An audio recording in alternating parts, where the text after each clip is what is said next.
اقلیتی امور کے مرکزی وزیر کرن رجیجو نے کہا ہے کہ سال 2047 تک بھارت کو خود کفیل ملک بنانے میں اقلیتوں کا تعاون بے حد اہم ہوگا۔ وہ کل نئی دلی میں ریاستی اقلیتی کمیشنوں کی کانفرنس سے خطاب کر رہے تھے۔ جناب رجیجو نے اقلیتوں کی تعلیم اور ہنرمندی کے فروغ کو ترجیح دینے کی ضرورت پر زور دیا۔ انہوں نے کہا کہ حکومت مطلع شدہ 6 اقلیتی برادریوں کی فلاح و بہبود کے لیے کئی اسکیموں کو نافذ کر رہی ہے۔ جناب رجیجو نے ریاستی اقلیتی کمیشنوں کے تمام شراکت داروں پر زور دیا کہ وہ آگے آئیں اور اقلیتوں کی فلاح و بہبود کے لیے اہم اسکیموں کی شناخت اور انہیں نافذ کریں۔ انہوں نے مذکورہ اسکیموں کے نفاذ کے لیے ہر طرح کی مالی مدد فراہم کرنے کا یقین دلایا۔ بھارت نے دیسی ساخت کا پہلا MRI مشین سیٹ تیار کیا ہے، جسے آزمائش کے لیے اکتوبر تک نئی دلی کے All India Institute of Medical Sciences AIIMS میں نصب کیا جائے گا۔ اس قدم کا مقصد علاج کو کفایتی بنانا اور درآمد شدہ میڈیکل آلات پر انحصار کو کم کرنا ہے۔ فی الحال 80 سے 85% میڈیکل آلات درآمد کیے جاتے ہیں۔ سودیسی طرز پر تیار کردہ MRI مشین سے بھارت کو میڈیکل ٹیکنالوجی میں خود کفیل بننے میں مدد ملے گی۔ صحافیوں سے گفتگو کرتے ہوئے ایمز نئی دلی کے ڈائریکٹر M سرینیواس نے کہا کہ یہ قدم مختلف کمپنیوں اور اداروں کو ضروری تبدیلیاں کرنے میں مدد کرے گا اور اس بات کو یقینی بنائے گا کہ ملک میں دنیا کے بہترین طبی آلات دستیاب ہوں۔ Advantage of this is that having used the best of the equipment in the world, we will give the feedback to them so that the companies and the people, the institutions, the Samir makes all those necessary changes so that they can come to the best of the equipment of the world. Bharat چین سرحد کے بارے میں صلاح مشورے اور تال میل کے کام کاج کے نفاذ سے متعلق 33ویں میٹنگ کل چین کی راجدھانی بیجنگ میں منعقد ہوگی۔ ایک بیان میں وزارت خارجہ نے کہا ہے کہ اس میٹنگ میں بھارت چین سرحدی علاقوں میں حقیقی کنٹرول لائن پر صورتحال کا جامع طور پر جائزہ لیا گیا۔ وزارت نے کہا کہ طرفین نے اس جانب متعلقہ سفارتی اور فوجی نظام کو برقرار رکھنے اور مستحکم بنانے سے بھی اتفاق کیا۔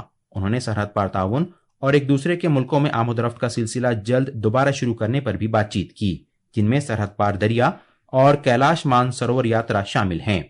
دونوں ملکوں نے خصوصی نمائندوں کی اگلی میٹنگ کے لیے خاطر خواہ تیاریاں مکمل کرنے پر بھی اتفاق کیا۔ یہ میٹنگ بھارت میں اس سال کے آخر میں منعقد ہوگی۔ یہ خبرنامہ آکاش وانی سے نشر کیا جا رہا ہے۔ وزیر خارجہ ڈاکٹر ایس جے شنکر اور اقوام متحدہ کے سیکریٹری جنرل کی خصوصی نمائندہ جولی بشپ نے کل نئی دلی میں بات چیت کی، جس میں میانمار میں تیزی سے بدلتے ہوئے حالات پر توجہ مرکوز کی گئی۔ بشپ بھارت کے دورے پر ہیں۔ پچھلے سال اپریل میں اقوام متحدہ کے سیکریٹری جنرل اینٹونیو گتریز نے بشپ کو میانمار کا اپنا خصوصی ایلچی مقرر کیا تھا۔ میانمار میں 1 فروری 2021 سے جب سے فوج نے بغاوت کر کے اقتدار پر قبضہ کیا ہے، بڑے پیمانے پر پرتشدد مظاہرے کیے جا رہے ہیں، جن میں جمہوریت کی بحالی کا مطالبہ کیا جا رہا ہے۔ مزاحم فوجوں نے بھارت، چین اور بنگلہ دیش سے متصل سرحدوں پر بہت سے اہم تجارتی ناکوں پر قبضہ کر لیا ہے۔ میانمار بھارت کے اہم پڑوسی ملکوں میں سے ایک ہے اور اس کی 1640 کلومیٹر طویل سرحد بھارت سے متصل ہے، جس پر کئی شمال مشرقی ریاستیں واقع ہیں۔ ان میں دہشت گردی سے متاثرہ ناگالینڈ اور منی پور بھی شامل ہیں۔ امریکہ کے صدر ڈونلڈ ٹرمپ نے ایک ایگزیکٹو آرڈر پر دستخط کیے ہیں، جس کے تحت امریکہ کے انتخابی عمل میں بڑے پیمانے پر تبدیلیاں کی گئی ہیں۔ ان تبدیلیوں کے تحت ووٹر رجسٹریشن کے لیے شہریت کی دستاویز اور اس بات کو یقینی بنانا لازمی ہوگا کہ انتخابات کے دن سبھی بیلٹس موصول ہو گئے ہوں۔ اس حکم میں زور دے کر کہا گیا ہے کہ امریکہ بنیادی اور لازمی انتخابی تحفظات کو نافذ کرنے میں ناکام رہا ہے۔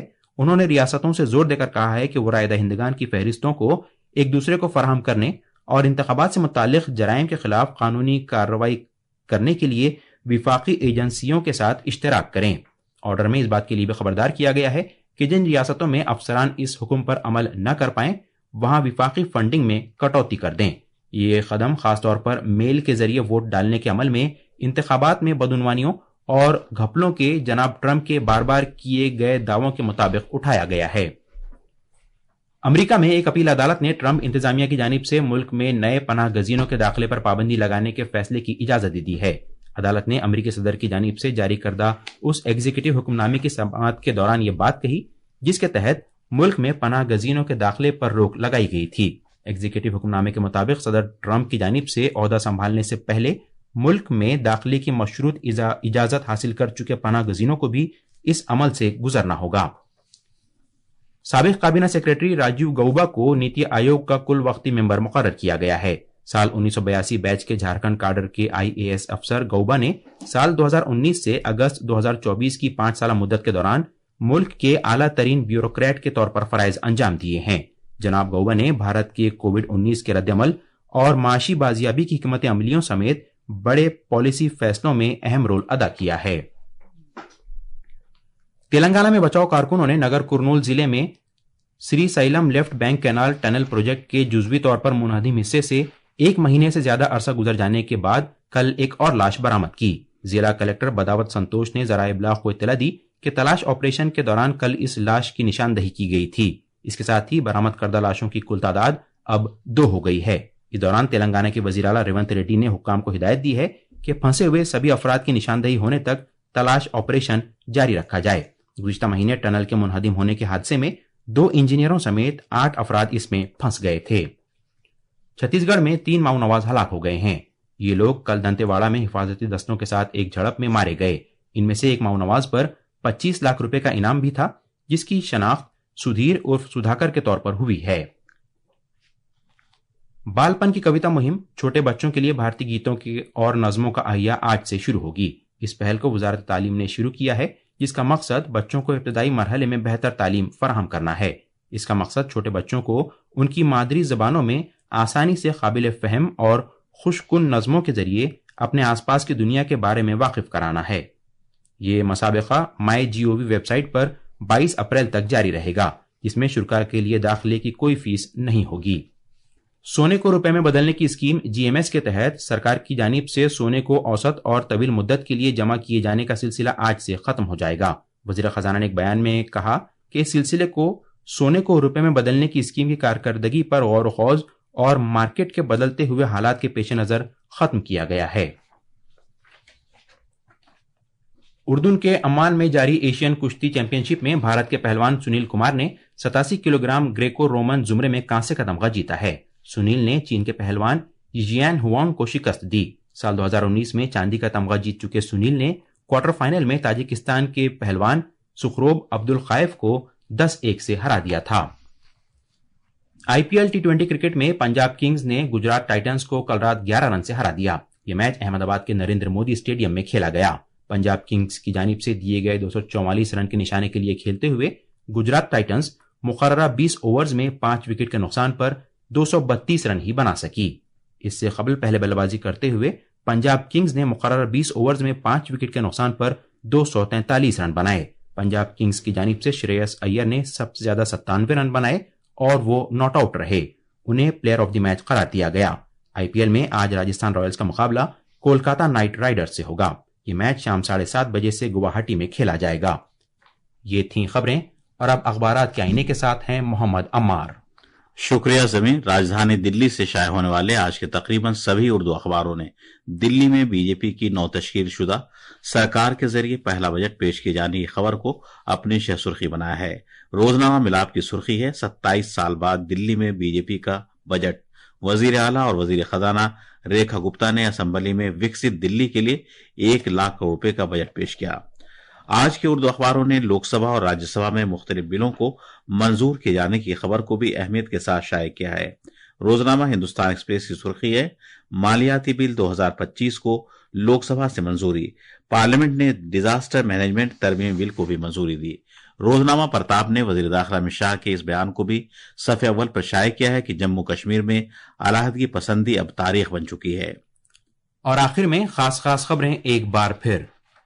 محنت سے متعلق بین الاقوامی ادارے نے کہا ہے کہ بھارت میں سماجی تحفظ کا دائرہ سال 2021 کے 24% سے 2 گنا ہو کر سال 2024 میں 48% سے زیادہ ہو گیا ہے۔ گجرات بھارت میں یکساں سول کوڈ نافذ کرنے والی اتراکھنڈ کے بعد دوسری ریاست بننے جا رہی ہے۔ بھارت نے دیسی ساخت کا پہلا MRI مشین سیٹ تیار کیا ہے، جسے آزمائش کے لیے دلی کے ایمز میں نصب کیا جائے گا۔ بھارت اور چین نے سرحد پار تعاون اور کیلاش مانسروور یاترا کی قبل از وقت بحالی پر تبادلہ خیال کیا ہے۔ امریکی صدر ڈونلڈ ٹرمپ نے امریکی انتخابی عمل میں بڑی تبدیلی کرتے ہوئے ووٹر رجسٹریشن کے لیے شہریت سے متعلق ثبوت کو لازمی قرار دیا ہے۔